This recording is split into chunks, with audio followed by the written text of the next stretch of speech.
2030 నాటికి భారతదేశంలో direct selling రంగం అద్భుతమైన వృద్ధిని సాధిస్తుందని అంచనా వేస్తున్నారు. ప్రస్తుత గణాంకాల ప్రకారం, మార్కెట్ ట్రెండ్స్ ప్రకారం ఇది కేవలం ఒక వ్యాపారంగానే కాకుండా ఒక ప్రధాన ఇన్కమ్ సోర్స్ గా కూడా మారబోతుంది. భారతదేశంలో 2030 నాటికి డైరెక్ట్ సెల్లింగ్ గ్రోత్ ఎలా ఉండబోతుంది, దీంట్లో పనిచేసే వాళ్ళ ఫ్యూచర్ ఎలా ఉండబోతుందో ఈ వీడియోలో మనం తెలుసుకుందాం. Market size. ఫిక్కీ మరియు కేపీఎంజీ లాంటి పెద్ద సంస్థల నివేదికల ప్రకారం భారతదేశంలో డైరెక్ట్ సెల్లింగ్ పరిశ్రమ 2025 నాటికి దాదాపు 64,500 కోట్లు చేరుకుంది. ఇదే వేగంతో ముందుకెళ్తే 2030 నాటికి ఇది 1,00,000 కోట్లకి పైన మార్కెట్ ని టచ్ చేసే అవకాశం ఉందని ఎక్స్పర్ట్స్ భావిస్తున్నారు. రెండో విషయం ఉపాధి అవకాశాలు, ఎంప్లాయ్మెంట్ పార్టిసిపేషన్. ప్రస్తుతం ఈ రంగంలో కొన్ని లక్షల మంది పనిచేస్తా ఉన్నారు, కానీ 2030 నాటికి దాదాపు 1,80,00,000 మంది పైన ఇండియన్స్ పూర్తి స్థాయిలో ఫుల్ టైం ఈ ఇండస్ట్రీలో ఇన్వాల్వ్ అయ్యే అవకాశం ఉంది. ముఖ్యంగా దీంట్లో మహిళలు 60% కంటే ఎక్కువగా ఉండే అవకాశం ఉంది. ఎందుకంటే ఉమెన్ ఎంపవర్మెంట్ కోసం డైరెక్ట్ సెల్లింగ్ ఓ బెస్ట్ ఆపర్చునిటీ అని చెప్పొచ్చు. Government regulations. గతంలో డైరెక్ట్ సెల్లింగ్ సరైన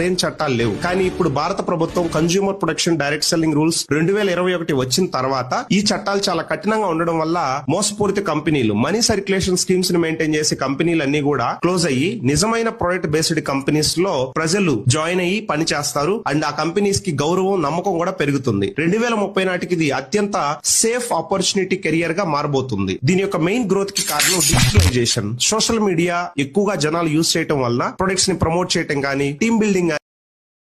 Download ShareChat.